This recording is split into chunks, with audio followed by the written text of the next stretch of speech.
Thank you, Pastor Tyler, and thank you for either coming back or coming out, whatever the case may be. I enjoyed the morning with talking about parenting younger children, and I'm looking forward to this. Somebody, I think it was Mark Twain, that said, when your child turns age 13, becomes a teenager, put them in a box and drill a hole in the top so they can breathe, and then wait until they're 18, and at age 18, plug the hole. I think that's what he said.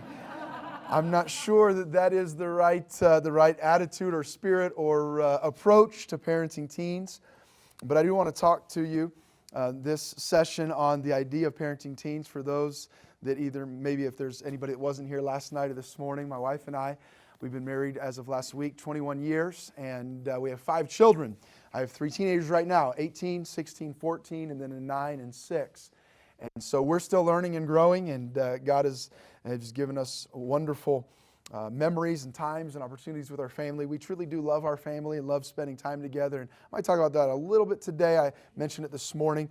Don't buy into the lie that it's supposed to be that parents hate their teens and teens hate their parents and brothers hate their sisters. And do parents and teens go at it? Yes. Do at times brothers and sisters go at it? Yes. But don't buy into the lie that, well, this is just normal, that my teenager slams the door and I hate you and I don't want to see your face. Like, that's not the formula. And that doesn't mean that every family's not going to walk through some difficult days as we're growing.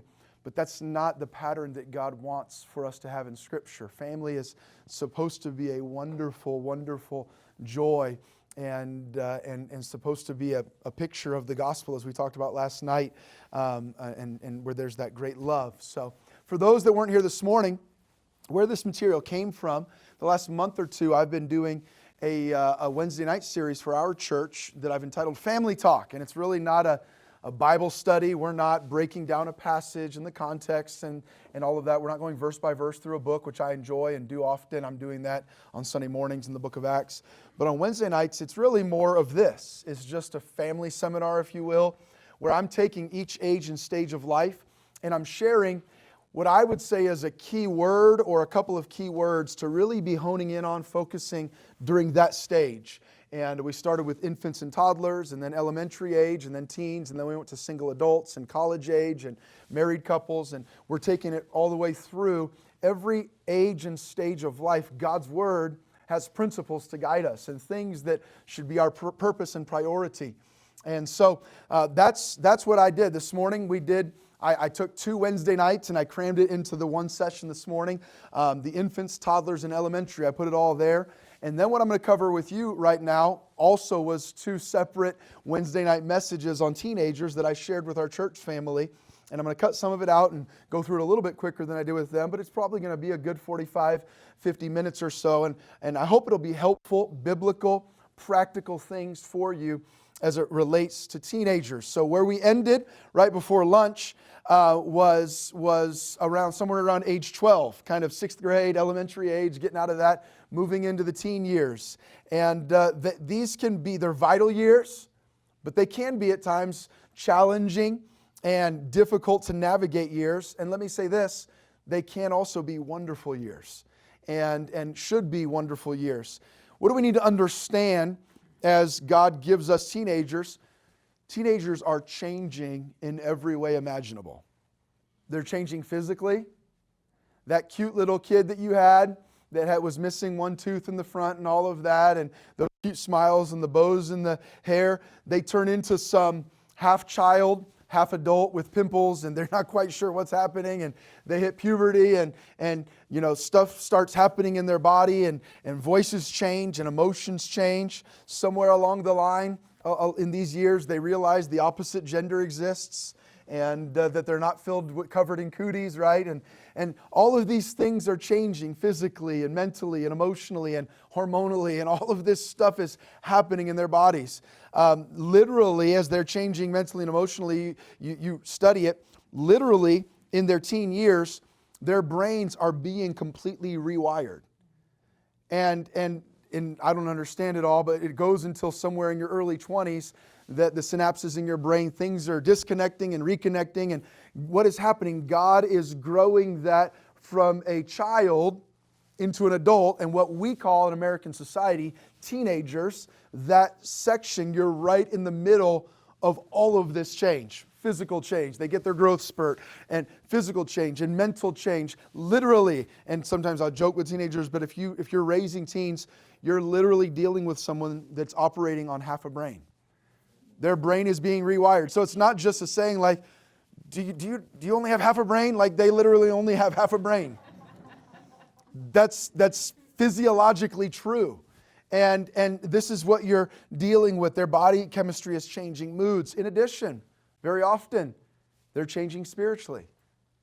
For the first time, they're starting to ask questions and think. And I don't mean little kids ask questions about Bible stories and stuff, but they're starting to say, oh, that's what mom and dad believe. Is that what I believe? Why do mom and dad do that in their house? How come our church, what? And teenagers are starting to see, they'll start to see the inconsistencies in mom and dad, and we all have them. None of us are perfectly consistent parents spiritually. Oh, wait a second, mom and dad told me this, but I saw mom and dad do that. And this can create, in teen years, some times of spiritual growth, spiritual crises. It can create, they're having to decide, okay, my parents decided, spiritually speaking, this is how I would grow. Is that how I'm going to go when I have my own? Okay, is that my parents decided I was going to be in church on these days. In a few years, a year or two, 3, 4, they're figuring all of that out for themselves in these years. And so vital days, they're also in these years being influenced by culture, and so then they're matching that up with what the Bible says, and they're figuring all of those things out. If you have a Bible or you want to pull it up on an app, I'm going to go to Proverbs 23. Proverbs 23, Solomon is writing to his son, and the whole book of Proverbs has incredible wisdom for parenting and for kids. But this chapter hits on a ton of the stuff we're going to look at today. And as I did this morning, I gave you some key words for each age or stage. I gave you some key words for infants. I gave you some key words for toddlers. I gave you some one key word of habits and then we broke that down for elementary age. I want to give you a key word, what I think is probably the make or break vital word that you should be focusing on as you're raising children in their teen years. And Proverbs 23, notice verse number 26. If you have a Bible there in front of you, would you read it aloud with me? Proverbs 23, verse 26. Ready? Begin. My son, give me thine heart, and let thine eyes observe my ways. By the way, that's a scary thing to say. Son, do as I do, not as I say. Let thine eyes observe my ways. I'm going to try to set the right example, son, and I want you to follow me. That puts a pretty high bar on us. Are we setting the right example? But the first half of that verse, what does he say here? My son, give me thine what? A deep desire for a close relationship. We talked about this a little bit this morning. With parenting, the priority is not behavior modification, it's heart transformation. We can't transform a heart. Only God can. But that only happens if there's true relationship. And what we need more than anything, all through parenting, but in their teen years, is a relationship. My son, give me thine heart. We're dealing in the teen years with heart level stuff. We're not just dealing with external obedience level stuff. We're dealing with heart level stuff. For teenagers, here's the word I think that should be the focus, the priority for those that work with teens. Here's the key word I would challenge you to focus on in your parenting is that word relationships. Relationships. I'm going to give you several important relationships as parents that we need to help set up guidelines, structure, and guide them through in their teen years. Number one seems so obvious, but what's vital in the life of a teen? Number one, their relationship with God. Their relationship with God. Look at verse number 15, chapter 23, verse 15. My son, if thine heart be wise, my heart shall rejoice, even mine. Son, if on a heart level you're making good decisions, I'm going to be so happy. Yea, my reins, the innermost parts of me, shall rejoice when thy lips speak right things. Let not thine heart, see a heart again. See how many times with parenting teens and children, it's about heart. Let not thine heart envy sinners, but be thou in the fear of the what? The fear of the Lord all the day long. Verse 18, for surely there is an end. Your actions are going to lead to consequences, and thine expectation shall not be cut off. Hear thou, my son, and be wise, and guide thine heart in the way. My son, be thou in the fear of the Lord all the day long. A deep love and respect for God, and our prayer and our desire is to do everything we can to foster and encourage, we can't force, but to foster and encourage a deep relationship with God. It's so vital that our teenagers are truly not just learning about God. We don't just want them to know about God, we want them to know God. They're not just memorizing verses, they're internalizing wisdom from those verses. And that can be somewhat of a shift from that elementary age to those teen years. We want them to develop a true personal relationship. Solomon, who wrote Ecclesiastes, who was the one that we hear in Proverbs, he also wrote Ecclesiastes. What did he say? Remember now thy Creator in the days of thy youth. Remember now thy Creator. Son, develop a relationship with God. And I want to challenge you to challenge your kids spiritually, to encourage them spiritually. For some reason, it seems like sometimes we as parents, there's this disconnect. And we believe that our kids can excel in all kinds of areas, and we challenge them to excel in all kinds of areas. And our family likes to watch Shark Tank, and you'll see sometimes teenagers on there that started their own business. And we believe that a kid can be an entrepreneur and can be a business owner as a teenager. And then you'll see in the Olympics, we have teenagers that are some of the best athletes in the world as teenagers. And we'll challenge them physically and athletically in their teen years. And we believe that they can achieve highly here. And then you'll see, you'll read a story sometimes about a 16-year-old going off to college, and 18-year-olds that are brilliant and they get into the best colleges, and we'll challenge them academically and mentally, but then it feels like there's this disconnect where it's like we don't really push them spiritually. And I don't mean push in the wrong way, but we don't challenge them. And it's kind of like, well, maybe when you're in your 20s or 30s, then you'll really get, our kids can grow and have a deep relationship with God, can know what it is to pray, can study things of theology and doctrine and learn those things. And I'm not saying that our home is just one long Bible college class and some seminary classroom. It's not what I'm saying. But be careful that you don't push them in every other area. Hey, son, take music lessons and join that sports team and get good grades. And we challenge them in every, work out and be in good shape. And we challenge them in every other area. And yet we don't have any expectation spiritually. Why the disconnect? Why do we believe they can excel in all? No, that we should be challenging them, and not only just challenging, but encouraging them in their own lives. And what's that going to look like, a relationship with God? I would say it needs to be a personal faith, not just cultural Christianity.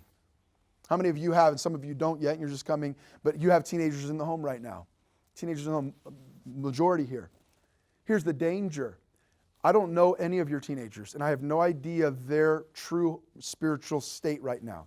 Here's what I do know. Every one of them are cultural Christians. You're here. They're being brought up. They're in church, I'm guessing, just about every week. Some of them maybe multiple times per week. They're being brought up in a Christian culture. Somewhere along the way, that has to go from a Christian culture to an internal relationship.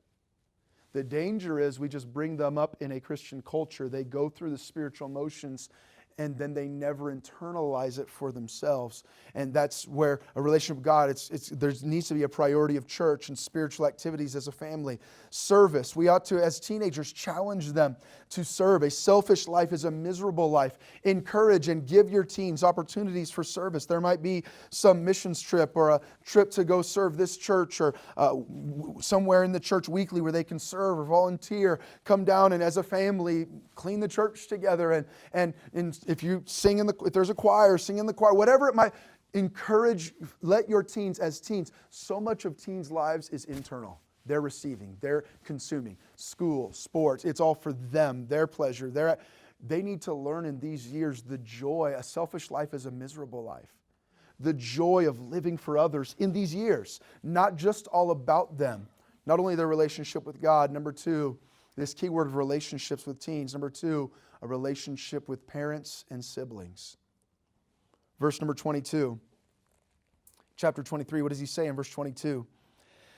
Hearken unto thy father that begat thee, and despise not thy mother when she is old. Buy the truth and sell it not, also wisdom and instruction and understanding. The father of the righteous shall greatly rejoice, and he that begetteth a wise child shall have joy of him. Thy father and thy mother shall be glad, and she that bare thee shall rejoice. My son, give me thine heart. What is Solomon saying here over and over again? Son, keep the relationship with your parents right. What was Satan's first attack? His first attack was on Adam and Eve and their God-given authority. God. That's the only authority they had, was God and His Word. And what did Satan do? Hath God said? He casts doubt on God's Word. You really think he must be keeping something good from you? Well, why is God keeping this good thing from you?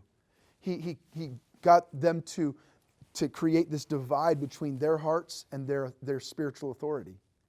By the way, what does Satan still do to this day? What's he going to do to your teenagers? He's going to attack that relationship. He's going to try to divide. What are your parents keeping from you that you could be enjoying? What?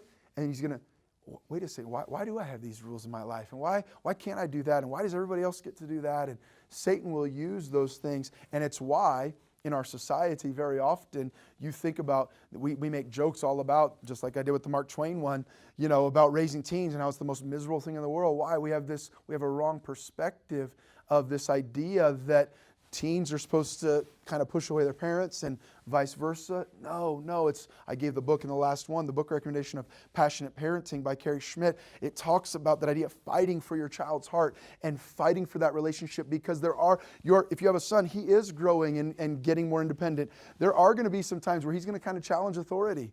He's going to be like, push against his mom maybe.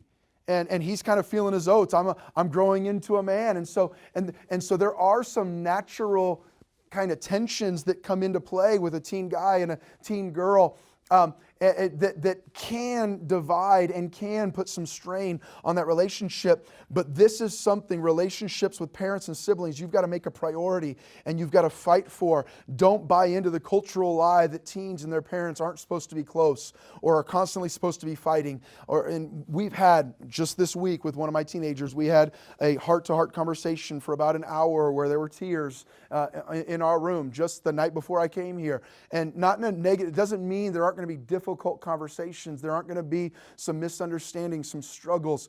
We're learning how to parent an adult child. She's 18 now. She's learning how to be an adult child that is an adult but is still under our authority and still living. It's all learning. And so doesn't mean there's never strains, but it should not be this idea of we're not fighting against each other. We're fighting with each other for the same things. And that's got to be constantly fought for and communicated. That we shouldn't be constantly fighting, living separate lives. The same for siblings. Don't tolerate that in your home. Constantly work on a culture of love and communication. Some practical thoughts on that. Regular family meals together. Sit around the table and eat together. My wife started, we don't do it every night, but we haven't done it. I did it actually one night this week, but we hadn't done it for probably months. But somewhere when the kids were little, my wife read something somewhere, came up with the idea herself, I'm not sure. But we would sit down to the family meal and she would say, all right, tell me your rose and your thorn for today. And it means the best thing that happened and the worst thing. Now, if there was something major, the kids know, we try not to bring up negative things at the dinner table. We don't want that to turn into a correction session or a yelling session. But it would be more like, oh, I tripped and fell in the mud, or oh, I got an F on my Bible verse quiz and I messed up there. That was my thorn. My rose was we won the flag football game at lunchtime. What is happening there? We're trying to get into their hearts and into their lives and keep that connection there. Tell me your rose and your thorn. We did that one night this week with all 5 of our kids. Tell us your rose and your thorn. And what is it? What good happened in your life today? What did you struggle with today? What are we doing? We're trying regular family meals, trying to keep that connection. I'd encourage you every day to have a time where all electronics are turned off and you're talking. Maybe go on walks together. Make memories together. I would encourage, as you have teenagers, discretion with the use of AirPods or earbuds. What's happening? They're closing out the world outside of them. And if we're not careful, teenagers have those things in for 12, 16 hours a day. And they're communicating, but not with anybody in the real world. They're communicating through music or through whatever it is. I'd encourage those types of, I'd encourage you to have discretion with those types of things. I would suggest, other than changing and showering, in my opinion, in our home, there's no need for closed doors. In our home, our kids are not, unless they're changing or showering, why do they need the door closed? What's happening behind there? Regularly checking their phones, their search histories, knowing what's happening in their lives. I gave this quote earlier. I read it somewhere. Closed doors lead to closed hearts. If your child is constantly going, when they get home from school, going to their room, closing their door, and you don't see them for hours, something's not right. I'm not even saying they're involved in gross sin. I'm just saying the relationship isn't where it should be. What would happen if you came home every day from work, went to your room, closed your door while your spouse was out there? Would you say that's a pretty healthy marriage? No, something's not right in that relationship. Same thing with our kids. If your child is constantly trying to be separated from the family, that's a major warning sign. Nothing good is happening behind closed doors. Where does Satan operate? Satan operates in the dark. Christ operates in the light. Everything in our home should be out for all. My wife has my passwords to my phone. I don't delete my texts. She can go on my phone. We have all of our kids' passwords on all of their devices. Our family computer is in the living room where if you're working on something, the whole family can see it, and you're not just going on there to play video games or browse or search for hours on end unless there's a reason for you to be on there for homework. All of these guidelines, what are they doing? Why do we have them in place? We're trying to do whatever we can to eliminate as many of the things that will pull us apart, to keep the relationship with siblings and parents as close as possible. Satan operates in the dark. Christ operates in the light. Do your best to allow nothing to be hidden. Adam and Eve, when their heart wasn't right with God, what was their first response? To hide and cover. If your child's spirit has significantly changed, some of it is just the natural growth. Kids are changing in the teen years. But if the spirit has significantly changed, very likely they're hiding something. They're dealing with something you don't know about. And as a parent, fight to help them through whatever that is. If your child prefers and tries to be alone all of the time, that's not a good sign. I get that some are more outgoing than others, and I'm not saying a kid can never have quiet time to read or pray or color or do art if that's what they love, or go play the piano. I'm not saying that we all just we walk together, all 7 of us walk everywhere in our home together. I'm not saying that. I'm not saying that no one can go read a book in another room. I'm not saying that. But you understand what I'm talking about. Where we're all living separate lives in the same house. That's not God's plan. And be careful of that. Even something, and this is going to sound very Orange County, California of me with our weather, but even something as simple, what I've seen with teenagers, as if they're constantly wearing a hoodie. Now I know we're right in the middle of winter, and so we're all wearing hoodies and jackets. But if they constantly have a hoodie, if you're never, I don't know if you deal with this in Kansas, I know we deal with it sometimes in California, teenagers cutting.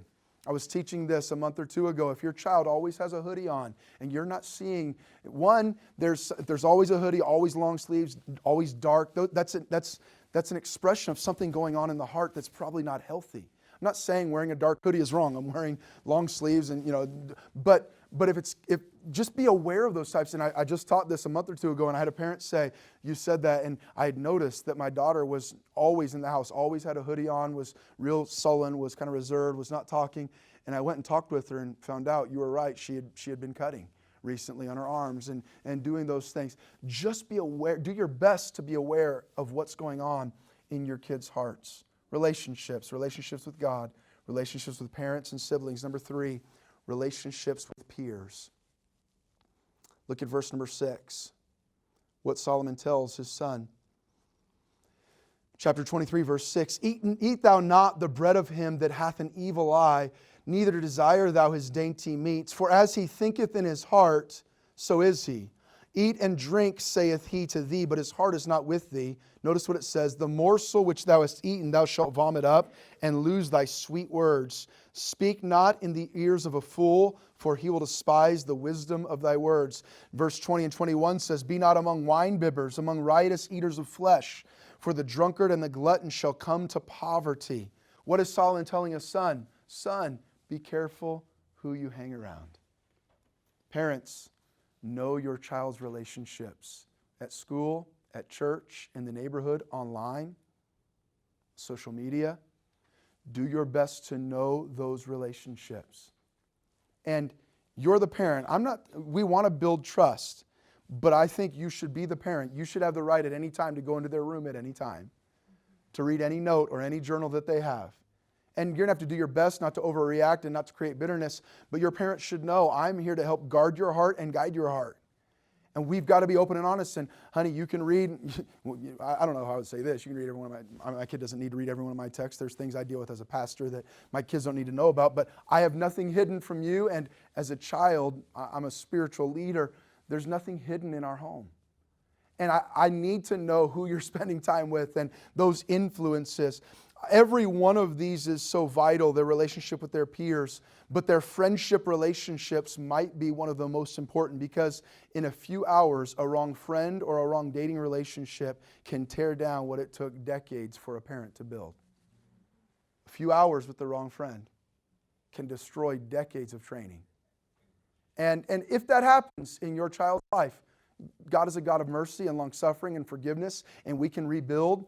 And you can't stop everything, and it goes back to the heart. It's why your child's heart needs to be right with God, because you can't protect every moment and every text and every idle word they say with another friend. And so hopefully they fall so in love with God that when they're around a wrong friend, my son, if sinners entice thee, consent thou not. We can't walk with them every time a sinner is going to entice them. So it's why we start with the relationship with God, that they'll make right decisions. And when they don't, they won't always, because you didn't always make right decisions with every friend that you ever had. And when they don't, we're there for them, and we love them, and we walk through that with them, and we help rebuild that, but we want to do our best. Don't just be oblivious. I'm not saying you can control every interaction with every relationship, but don't be oblivious to what's happening. Be involved. It's been said, show me your friends, I'll show you your future. Proverbs 13:20, it says it this way, he that walketh with wise men shall be wise, but a companion of fools shall be destroyed. This friendship relationship is so vital. Know who their friends are. Who your child chooses as their friend is one of the greatest indicators of their heart condition. I've seen this so often. Parents are deceived by their child's heart condition, and it's like, I don't know why, but my kid just keeps getting mixed up with the wrong kind of kids all the time. He that walketh with wise men shall be wise, companion of fools shall be destroyed. If your child is constantly attracted to spending time with those who are not living right, it's probably a good indicator. You say there's something wrong with the heart condition of the ones they always spend the most time with. It's probably a good indicator there's something wrong in the heart condition of your child. And we don't like to admit that. We like to justify that. No, it's my good little Johnny, my good little Susie that's just being corrupted by all these other bad kids in the youth group. No, and they're when I say bad kids, there are struggling kids in every youth group, in every Christian school, in every public school, in every neighborhood. And who your child is attracted to spend a lot of time with is a great indicator to you of their true heart condition, not what you're hoping is their heart condition. And so birds of a feather, as you've heard, what? Flock together. Sometimes as we work with teens, kids who are bad influences are always excused by their parents for being victims of bad influences. And that can happen from time to time. But a kid on the right path is not going to be consistently drawn to spend time with kids on the wrong path. A kid on the right path is not going to be consistently drawn to spend time with kids on the wrong path. If your child is constantly spending time with those, that's a good indicator. We've got some work to do. Our children should be friendly to everyone, close friends with the right ones. So relationships with peers, their friendship relationships. Secondly, their dating relationships. Notice what Solomon said to his son in verse 27 and 28. For a whore is a deep ditch, and a strange woman is a narrow pit. She also lieth in wait as for a prey, and increaseth the transgressors among men. What did Solomon say? Son, watch out the kind of girl you get involved with. Parents, we need to be guiding and training and a part of these relationships, because a wrong dating relationship can have deep, deep impact for years and years and years. And again, it doesn't mean God can't heal. It doesn't mean God can't give restoration and can't give a second chance, but we need to be a part of that. And my feelings, and I know this one's with the teens, right? And so far, it's a little more heavy than my session this morning. Even last night, I had more jokes and things, but I hope that it's helpful. We need to understand, in my opinion, dating is a dangerous thing during the middle and high school years, especially if we teach and allow the world's definition of dating. How does the world date? It's a temporary thing. It's all based on physical attraction. It's a test drive, if you will. Let me try this one out. It's almost like trying on a new pair of shoes or taking a car for a spin. Let me try that car and that car and that car and that car. It's all based on external. It's physical first, the world's definition. It's selfish. What can I get out of the relationship? We have apps now for one-time hookups and all of these things. That's the world's definition. Well, what is a biblical perspective? How should a Christian date? The whole purpose of dating is to develop a relationship with someone to find out, would that be God's plan for who I should marry? Well, if that's why we're dating, then an 8th grader probably shouldn't be doing that, because they're not ready to get married. Now, I get it. Here's the hard part. It's good somewhere along the way in 8th or 9th or 10th or 11th or 12th grade that your son recognizes and that girls exist and maybe has some feelings toward them. That's a good thing. That's a God-given natural desire. That's part of God's plan. And vice versa, that your daughter realizes guys are there. So even a high school crush is normal and might be okay under parent supervision. And here's what I would say. If there is a crush or a guy likes a girl or a girl likes a guy, it ought to be together with a group of friends. High school kids do not need to be constantly exclusive. Well, I'm sitting always with, if they're both a part of the church here in the youth group, they should be having fun with friends. And it's all right that they have a little interest more in this one. They're a little attracted to that. That's natural. And you might even want a little bit of that while they're in your home because it helps you to guide through some of those principles and things. But they don't need to be texting 100 times a day and on the phone for 2 hours a day. And when they come to church, they never talk to anybody else. And at school, they have no other friends. That's really unhealthy. No, there's no serious dating, in my opinion, if we're understanding the purpose of dating or what some would call courtship or whatever word you want to use. If you understand the purpose is that God might be leading me to find my lifetime mate. If that's the purpose, a sophomore probably doesn't need to invest a lot of time and money into that relationship. A sophomore in high school. Now I get it. I was married at 21. My wife was 20. You don't have to be 40 years old to get married. You might be married within a couple of years out of high school. That happens. And it's not a bad thing if that's what God has, but understanding how should a Christian date? You're looking for a permanent mate. It's deeper than just the external or the physical. It's spiritual first, not physical first. Do my godly leaders approve? Am I seeking counsel? Is it a selfish relationship or a selfless relationship? And again, in my opinion, biblically speaking, what we would call dating, the purpose is to get to know someone well enough to find out if they would be a good person to marry for a lifetime. With that in mind, it doesn't make much sense to get too serious with anyone during high school. And if you get serious in dating in high school, there are really only one of 3 possible outcomes. One, you'll get too serious too fast. You'll do things in the relationship that shouldn't be done at that age. Or 2, you'll get married earlier than maybe you should have. Or 3, you'll break up, which is what happens to the vast majority of high school dating relationships. You'll break up and that relationship will burn fast and hot, fizzle out, and what will it do? It'll leave behind tears and emotional pain to walk through that may not have been necessary at that age. And so this is vital. Feelings are natural, crushes are natural, but be wise. Don't encourage exclusivity, in my opinion. 90+% of high school dating relationships usually end in heartache, hurt emotions, and sometimes regrets that last for years. And so I would say to your children, if their parents and godly authorities aren't heavily involved in any relationship they have during high school, there's a great chance that is not a healthy relationship. And so relationship with God, with parents and siblings. Satan will try to divide the heart of the kids from the parents and vice versa. And then relationship with peers, friendship relationships, dating relationships. Number 4, relationship in their teen years, focus and teach with money. Relationship with money. You see what Solomon tells his son in verse number 1 through 5, chapter 23. You're listening well. I'm kind of just giving content, not really a lot of illustration or jokes, but I hope that we're moving through it well here. Verse 1. When thou sittest to eat with a ruler, consider diligently what is before thee, and put a knife to thy throat. If thou be a man given to appetite, be not desirous of his dainties, for they are deceitful meat. Labor not to be rich. Cease from thine own wisdom. Wilt thou set thine eyes upon that which is not? For riches certainly make themselves wings. They fly away as an eagle toward heaven. What is Solomon doing? He's teaching his son the proper approach, perspective, and mindset toward money and the things of this world. Son, don't get consumed by the luxuries of the king. Labor not to be rich. You know there's nothing wrong with being rich. The Bible says it's God that gives the power to get wealth. If there are people that in relatively speaking, in liberal Kansas, in this room, that are wealthy people. There's nothing ungodly about that. Money is not the root of all evil. The love of money is the root of all evil.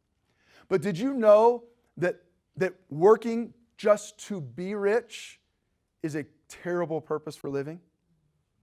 Money is not a bad thing.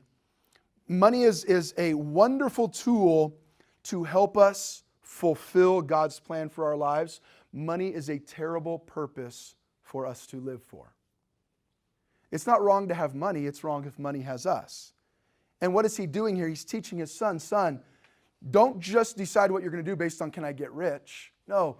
What does God have me to do? What doors is God opening? How can I help people with this skill, this gift, this career? And for some people, some of the godliest people in Scripture, Job, Solomon, others, some of the most wonderful people in Scripture were unbelievably wealthy. It's not wrong if God chooses to bless you materially. It's wrong if you don't understand what those blessings are to be used for. And where does that training need to happen? It needs to happen in the home. Where do those perspectives need to be taught? In the teen years. You're talking about where they're going to go to college and their careers and those types of things. All right, son, let's talk about these. And daughter, let's talk about these. What's happening here? A few key truths as it relates to their relationship with money that I think every teen should be learning. Number one, they should be learning about the principles of working and earning money. The Bible says if a man should not work, he should not eat. May I say it this way? Can I give my revision? If a teen should not work, he or she should not be given everything they want. We have 3 teens. When our oldest was in 7th grade, I don't believe with any of them, all 3 of them, we've never paid for a teen camp. Now if you do, I'm not saying you're wrong. It's not a right or wrong for us. Why? One reason is they're going to listen to the preaching and have more fun and be more involved and engaged if they worked hard to pay a few $100 to go to teen camp. We have 3 teenagers. We've never paid for a teen camp, a youth conference. Now, our boys during the shutdown, they started a little curb painting business last summer. My 9-year-old, he was 8 at the time. At the time, they were 8, 13, and 15 when they started it. And it's kind of great because I don't have to pay. Now I got an 8-year-old that has money. He made like almost $1,000 last summer as an 8-year-old. And so he's bought his last 2 pairs of shoes for school. It's awesome. I'm not paying for anything. Forget it when they turn to 7th grade. This kid's in 3rd grade. I'm not paying for anything. And my wife gives me a hard time sometimes. Like they were going to get a haircut. He was on Monday. Was it President's Day on Monday?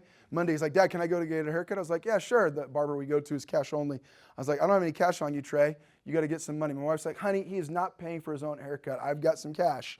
But I was like, hey, 9-year-old can pay for his own haircut, right? They're working today, right now. They're making some money right now. And but teaching them to work and pay for some things on their own.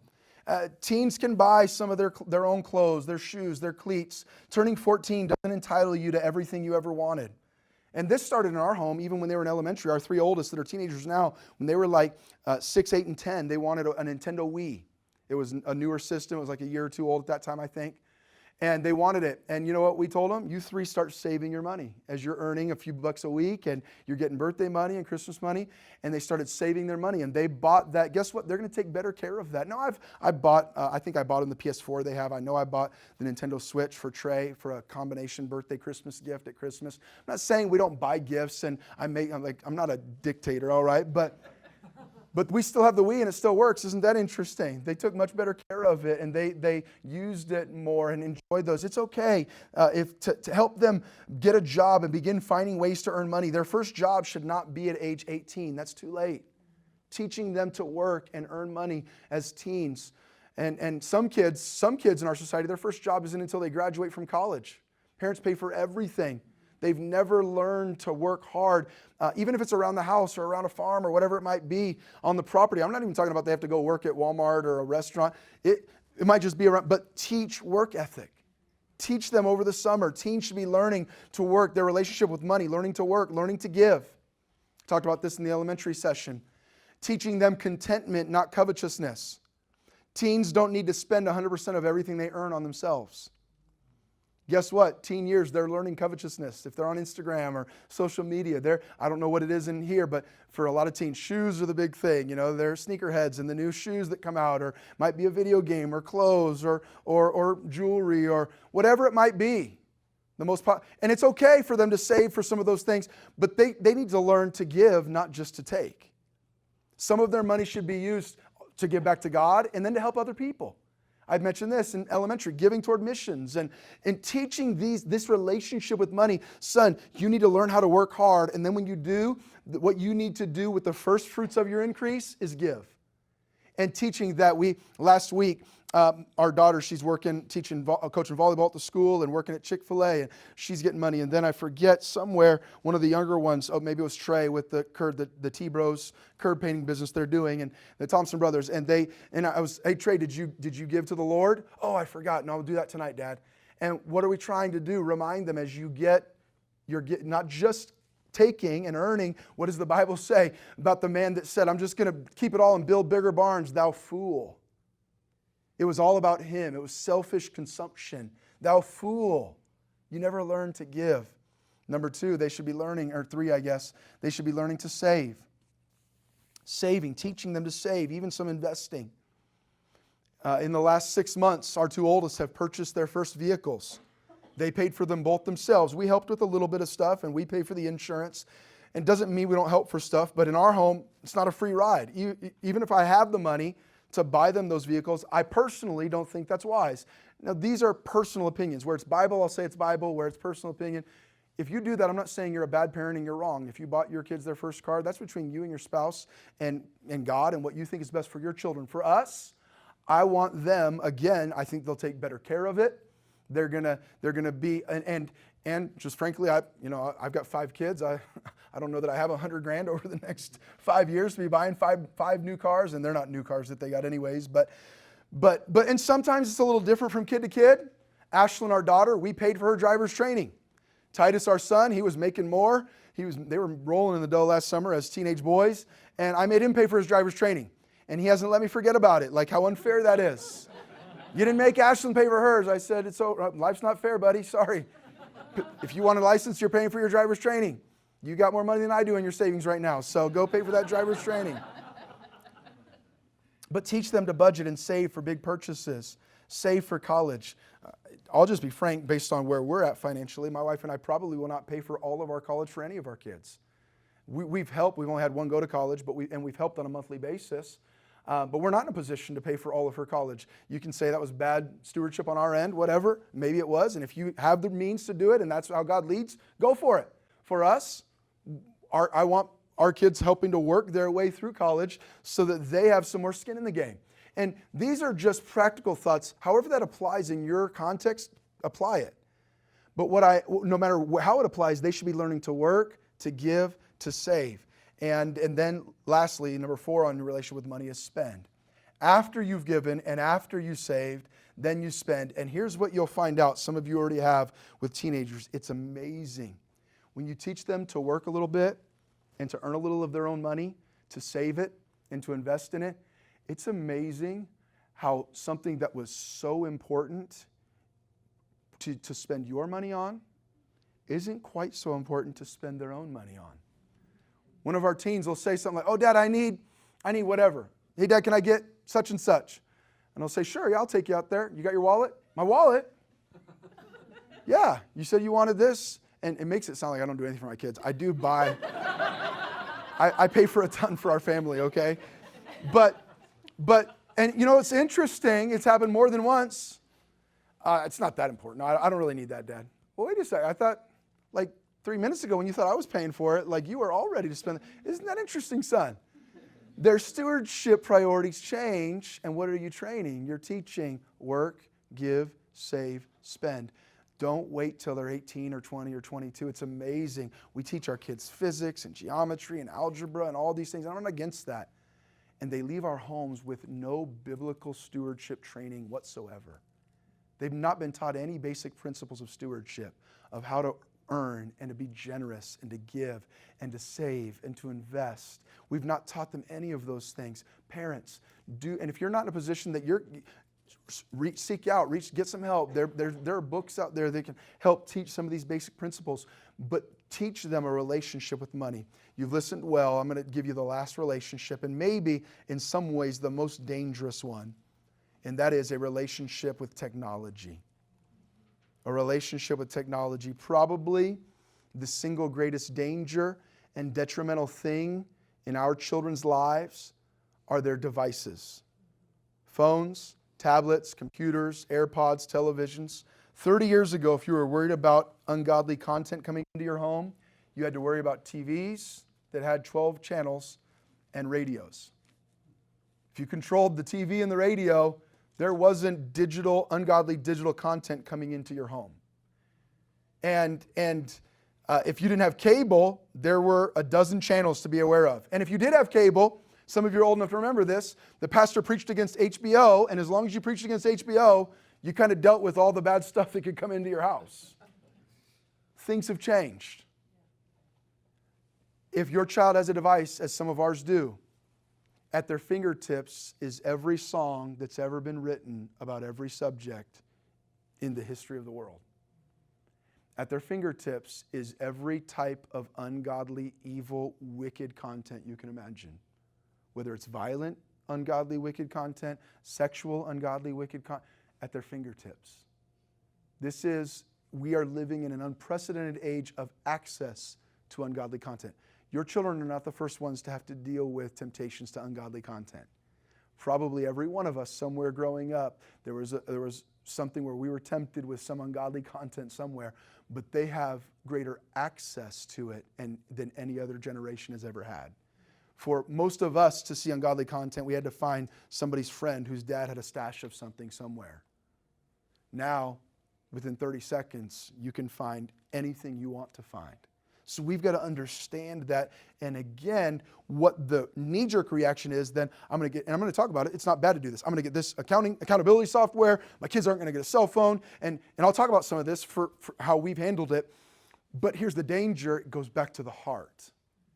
You can put as many fences up, but if there's not training, at some point they're going to have the opportunity to seek that out without your supervision.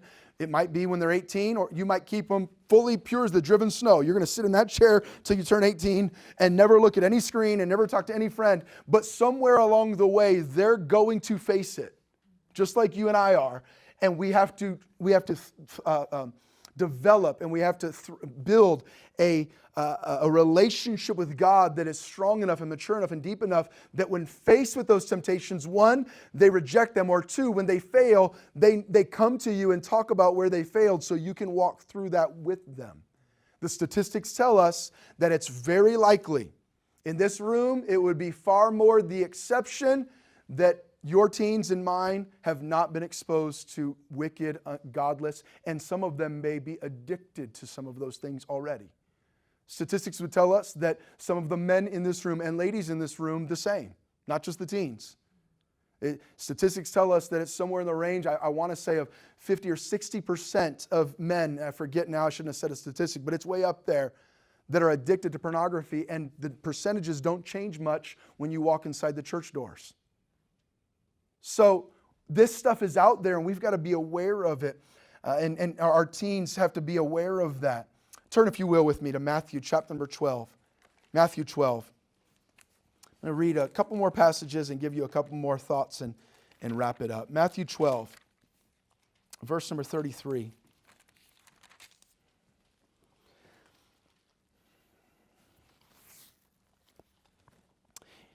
Jesus speaking says, either make the tree good and his fruit good, or else make the tree corrupt and his fruit corrupt, for the tree is known by his fruit. Verse 34, Matthew 12, O generation of vipers, how can ye, being evil, speak good things? For out of the abundance of the heart the mouth speaketh. Do you see it there? Verse 35, a good man out of the good treasure of the heart bringeth forth good things. An evil man out of the evil treasure bringeth forth evil things. But I say unto you that every idle word that men shall speak, they shall give account thereof in the day of judgment. For by thy words thou shalt be justified, and by thy words thou shalt be condemned. What is he teaching? What we put in will come out. So what do we need to do? We don't just guard what comes out. We need to guard what comes in. Out of the good man, out of the good treasure of his heart. Evil man out of the evil treasure of his heart. We've got to guard what's going into the heart. It's heart, heart, heart. Again, why is it so important to me? On average, there's probably not a week that goes by that I'm not dealing with the heartache, scars, or hurt that stems from a teenager's relationship with technology. I read this tweet recently. It said, teenagers, the sins you give yourselves over to now, you'll spend the rest of your life trying, often unsuccessfully, to free yourself from the grip and consequences of. I've seen it again and again. Ask for faith, grace, and a love for Him who is better. That's the answer is, rather than the lust for that which would make me happy today, God, give me a deeper love for the one that will make me joyful tomorrow. We want them to fall in love. Rather than what gives me pleasure today, I want to fall in love with the one that's going to give me joy tomorrow. By the way, if some of us were to be honest, there are in our 20s, 30s, 40s, 50s, and beyond, some of us that struggle with scars, temptations, habits, addictions that started in our teen years. We're still struggling. Doesn't mean God can't give victory. And I say struggling, but it's still a part of our lives. And God can give victory, but it's much better if we can minimize those as much as possible in the lives of our teens. That takes communication. That takes dealing with this stuff head on. Proverbs chapter 7. I think this is the last place we'll turn. Proverbs chapter 7, and then I want to give you these thoughts on technology and be done. You've listened well. Proverbs 7. Let me find it. I think I know where it is. There we go. Proverbs 7, verse number 21. Speaking of the teenager, the youth, and a strange woman, sexual temptation, if you will, in the life of a teen. 7 verse 21, with her much fair speech, she caused him to yield. With the flattering of her lips, she forced him. He goeth after her straightway, as an ox goeth to the slaughter. Verse 23, till a dart strike through his liver, as a bird hasteth to the snare, and knoweth not that it is for his life. The picture here you would understand very well, having the meat processing plant here is the picture of an ox going to slaughter. Who's stronger, a man or a cow, or a ox or steer or whatever it might be? Which is physically stronger, the animal or the man? Animal. But yet every day, did I hear somebody tell me it's like 6,000 head of cattle going through there? Does that sound right? Some thousands of head of, every day, thousands of animals that if they knew what they were going to, would say, stop, wait a second, kick him and run out the door, and nobody could stop them, right? But every day they walk right there to their deaths so that they can walk right onto our plates and we can enjoy the fruit of that labor, right? He uses that illustration. Why does that happen? They don't understand what they're being led to. And that's what Solomon says here about a teenager that gets mixed up in that temptation of sexual sin, of that temptation there. They have no idea. It literally says, at the end of verse 23, he knoweth not that it is for his life. He doesn't understand the effects on his life that temptation and giving into that temptation could have. Verse 24, so here's the answer. Hearken unto me now, therefore, O ye children, listen, please, and attend to the words of my mouth. Let not thine heart decline to her ways. Go not astray in her paths. For she hath cast down many wounded. Yea, many strong men have been slain by her. She's destroyed so many lives. Her house is the way to hell, going down to the chambers of death. Teenager, son, daughter, I want to talk to you about there are some temptations out there that you've got to be aware of. And those drugs will destroy your life. And that alcohol will destroy your life. And that wrong friend that draws your heart away from God could destroy your life, and that dating relationship and that website and that video and all of there are these things, and you don't understand how powerful it is. But would you please listen to my words? That's what Solomon's saying here. I'm begging you to listen to me. Don't learn from experience. I read a statement recently. It said, fools learn from experience. Wise men learn from the fool's experience. Son, don't make all those same mistakes. Listen to God's word. Listen to this counsel. So some thoughts with technology. Let me just give you a few thoughts. Number one, I would encourage you with late access. What do I mean by that? It's not a rite of passage for a child to have a cell phone. They turn 12 doesn't mean, and I know that all their friends have it. You and your wife, you and your husband, you decide what is right for your family. For us, we didn't give them a smartphone or a cell phone until it was needed because of work and things of that nature. And even when we did, we knew all the passwords. And may I say, I'm going to tell you a lot about how we did it. And even with what we've done, every one of our children has a cell phone. We've had to deal with issues of misuse of that cell phone. Every one of them. I don't think the answer is just hiding it away from them, because when it's a part of our lives, and I want to have some opportunity to guide through that while they're in my home. So I don't think the answer is, the first day of college, hand them their first cell phone and say, well, go for it. Hope you do okay. But I also don't think the other answer, in my opinion, is giving an 11-year-old a cell phone. And if your 11-year-old has one, that's between you and the Lord. For me, I just don't think it's wise. I think it's too dangerous. There's too much potential for negative. The risk far outweighs the reward, in my opinion.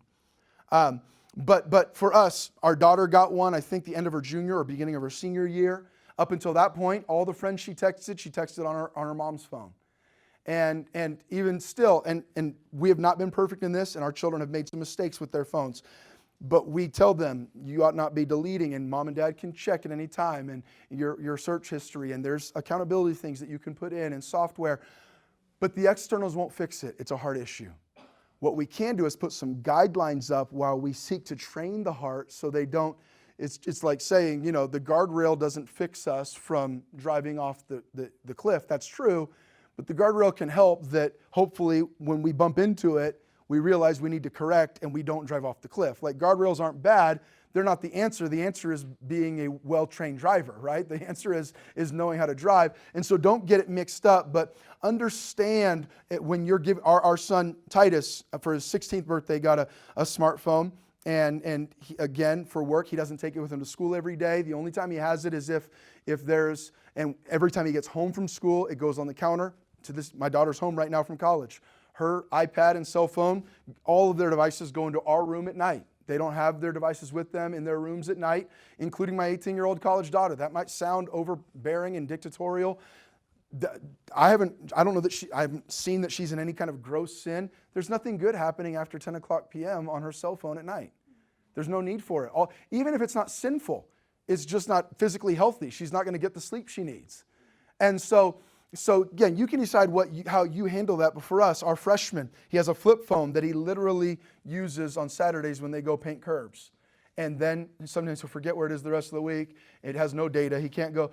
And that's how we've approached it, is late access, giving it to them when they actually need it, not just because all their friends have it.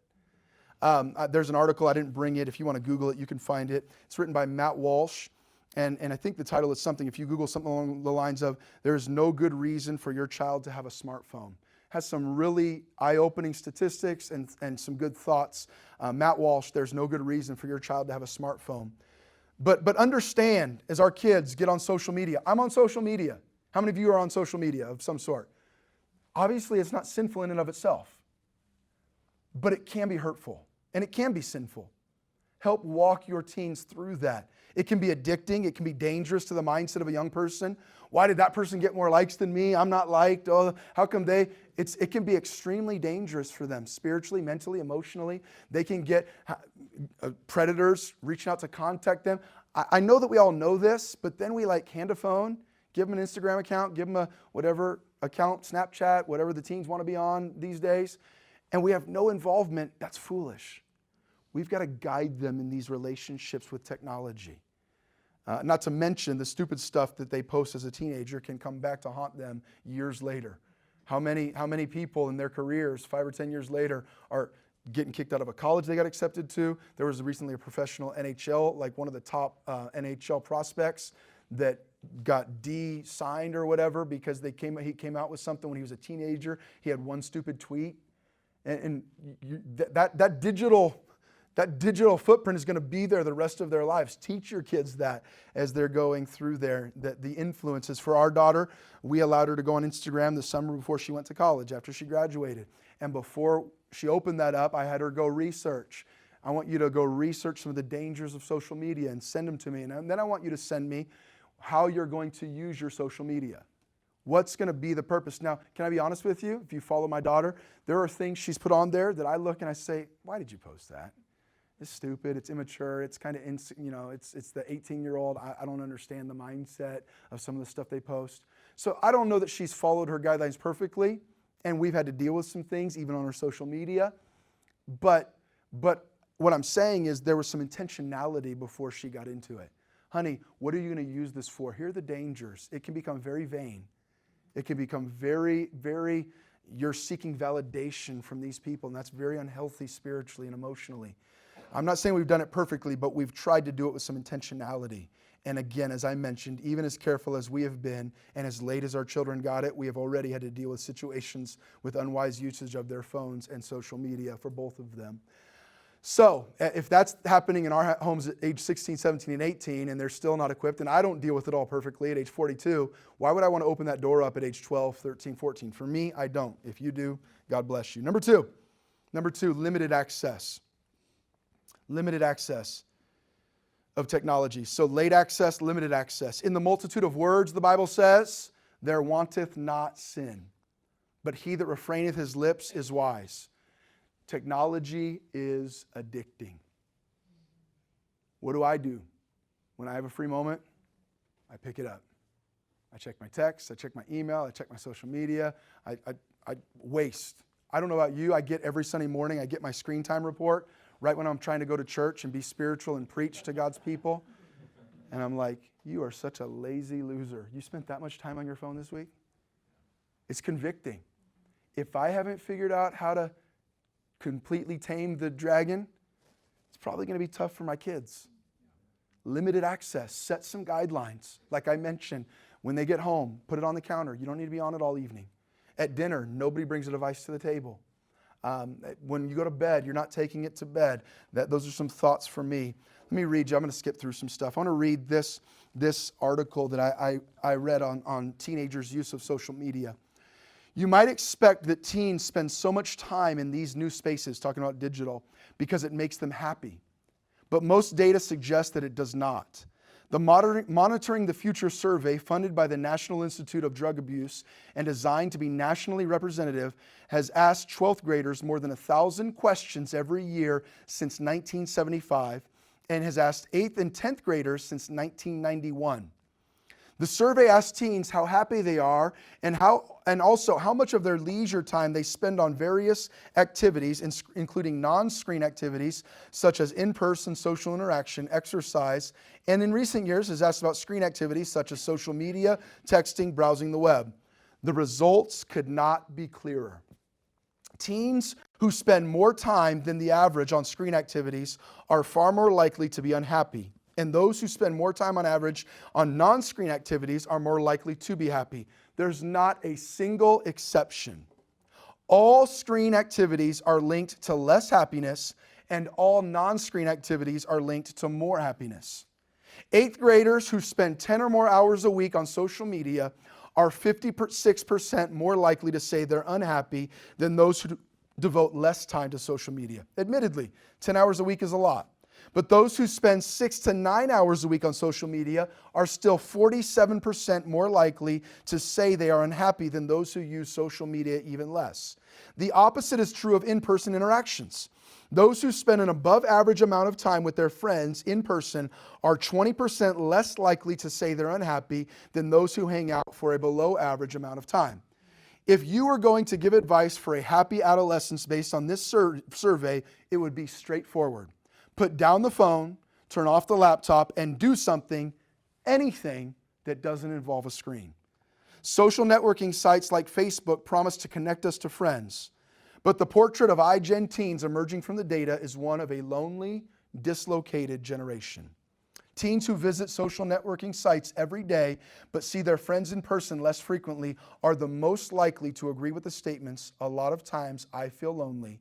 I often feel left out of things, and I often wish I had more good friends." Teens' feelings of loneliness spiked in 2013 and have remained high since. When teens spend more time on smartphones and less time on in-person social interactions, loneliness is more common. Here's what it says. So is depression. Once again, the effect of screen activities is unmistakable. The more time teens spend looking at screens, the more likely they are to report symptoms of depression. 8th graders who are heavy users of social media increase their risk of depression by 27%, while those who play sports, go to religious services, or even do homework more than the average teen cut their risk significantly. Teens who spend 3 hours or more a day on electronic devices are 35% more likely to have a risk factor for suicide, such as making a suicide plan. That's talking about electronic. That's much more than the risk related to, say, watching TV. When I taught this to our church, I showed them some graphs. I won't take the time for that. You can go study it. Teen depression and suicide statistics have skyrocketed since social media came into play. When Twitter, Facebook began to be widespread, what is it? It promises connection, but it really creates disconnection. What happens is those teenagers the same thing can happen to us. We're looking at everybody else's highlight reel while we're living our blooper-filled life. Well, man, that family's got it all together. They never fight. They go on all these vacations. She cooks the best lunches for her kid. I gave my kid a Lunchable. And we're looking at everybody's highlight reel while we live our blooper-filled life, and they're over there saying, boy, my life stinks, but did I make it look good enough to get 200 likes? Boy, am I getting that validation? So unhealthy. Limited access. Then lastly, controlled access. Controlled access. I guess it is the last thought here, controlled access. The rod and reproof give wisdom, Proverbs 29 says, but a child left to himself bringeth his mother to shame. A child left to himself bringeth his mother to shame. You're the parent. Be involved. Have their passwords. By the way, go through and look at their apps, YouTube, social media. Look at what videos they're watching. I challenge you to check the screen time on your children's devices. Look at what if your teen, let me say this, if your teen has a smartphone and you've never had to deal with any issues of inappropriate usage, there are only two options. Number one, you have the most spiritual teenager in America. Or number two, the wool is pulled over your eyes. If your teen has a smartphone and you've never had to deal with inappropriate, by the way, you're an adult. Have you ever had inappropriate usage of your smartphone? Probably the answer is yes. You've either wasted time, watched something that wasn't pleasing to Christ, tempted to go to a website, whatever. Sometimes our mind always goes to pornography because it's such a scourge. I'm not only talking about that, but ungodly, unwise usage. If you're a teen and you've never dealt with unhealthy usage of a smartphone, you either have the best teen in America, and if you do, I'm going to fly you out to teach our church because I shouldn't be teaching this because my kids haven't used it perfectly, and neither has their dad. Or you don't really know what's going on, and that's a danger. Know their passwords. In my opinion, keep their devices with you at night. Devices should be in fact, your children should be in bed before you are most nights. Check what they've been using. Read their texts at times and set those things up. Not trying to catch them to make, I caught you again. No. To know, my son, give me thine heart. Don't be careful with the teen. If you deal with it too harshly, you'll put a wall, a barrier up. They won't share anything with you. Son, I saw this. And if they come to you and say, Dad, I'm struggling with this. Son, I'm so glad you would bring that to me. You're not the only one. Let's work through it. Let them come to you with their teen struggles. That going along with controlled access goes along with, I have written down here, having open lines of communication. They should be able to talk to you about things they've seen or questions they have. Alcohol, drugs, physical relationships, more. Bring that stuff into the light. Satan operates in the dark. The more your child is trying to hide from you, the worse the condition of the heart. Again, I'm not telling you to run your home exactly like we run ours. We haven't figured it all out, and the story hasn't been written on our kids, and our teens have brought us a whole lot of joy, and we really do love our family, but there have been some tears in our parenting journey as well. And not years ago, recently. And we're working through all of this. God is enough to give victory and to guide, but we've got to be honest with one another, keep those lines of communication open. And I guess the biggest takeaway is be intentional and be involved. Their relationships, that relationship with God is where it all starts. Be intentional about that and be involved in that. That relationship with parents and siblings, intentional, fight for them, spend time with them. My wife will tell me sometimes, one of our kids, she'll say the name, seems like they're struggling. I think they need some time with you. You've been pretty busy. And take one of them out and just see what's going on in their life and in their heart. Be intentional and be involved in that relationship. Relationship with finances, teaching them to work, give, save, spend. Relationship with their peers, friends and dating. And relationship with technology. These, I know I gave you a lot, but those relationships are shaping the heart of your child and are going to determine the direction of your child for decades. We have 5 or 6 years to help guide them through every one of those relationships. Don't be a passive parent. Be intentional and be involved. You won't be perfect, and neither will your teen. Don't beat yourself up. Be intentional, and where you've messed up, admit it. I recently had to go to one of my older teens and say, the way I handled when you came to me with that communication, I handled it wrong. And I've shut you down, and I've shut your heart off a little bit there, and I want you to know I'm sorry. And God's teaching me and Mom how to deal with an older teenager. And we want you to know you can share anything with us, and I'm going to try not to just shut you down and tell you where you're wrong. I'm going to try to understand where you're coming from. We won't be perfect, but we can be intentional and involved. And I think these relationships are the ones that shape everything for their future. I hope that's a help. Anybody have a question? For those that weren't here, I'm just going to throw out a couple of those books that I mentioned in the elementary one. For teens especially, I would encourage you, Passionate Parenting by Carrie Schmidt. Shepherding a Child's Heart by Tripp is very good. Parenting by the Book. Parenting by the Book, I forget who it's by. I think his first name is John. I forgot the last name. Making Home Work by Paul Chappell is a good book. Pastors in Southern California. And then the Tech-Wise Family I recently just read had some really good practical instructions on dealing with technology in our society as parents. The Tech-Wise Family. So my wife's been reading The Power of a Praying Parent. Making Home Work, I said, Shepherding a Child's Heart, Passionate Parenting, Parenting by the Book, The Tech-Wise Family. Anybody have a question or anything else we need to add before Brother Mike comes and closes us out here? Anybody at all? I know I apologize. I tried to cram 2 sessions into one there to give you the full load of what I've been working through in our own life and our own ministry with our folks. So I hope something that I said was a reminder or a challenge. And like we've said in the other sessions, don't go home and say, all right, kids, we're working on your relationship with God, with your parents, with your siblings, with your money, with your technology. We've got all these new rules. No. Take 1 or 2 things right now. I used the illustration before. If you're out of shape like I am, I don't run like I should. If I say, hey, honey, I'm signed up for the marathon next Saturday. Am I going to finish that marathon? Yes or no? I'm going to die or I'm going to quit. One of the 2 things. Well, that's the only 2 options. I'm not finishing. And if you try to, I'm going to change it all. No, you don't. You're going to die or you're going to quit if you try to change it all. What you need to do is go for a walk and start walking. You need to find 1 or 2 of these areas that the Holy Spirit kind of pointed out. Hey, we kind of got passive in that area. We kind of let our guards down there. Let's focus on that one this week. Make a list, maybe a longer term list, a master list of stuff bigger, but let's tackle one thing at a time. Don't overwhelm yourself, but also sometimes the paralysis of analysis, right? So many things to do, I'm not going to do any of them. Do one thing this week as it relates to your relationship with your teens. Anybody at all? Brother Mike? Pastor Mike?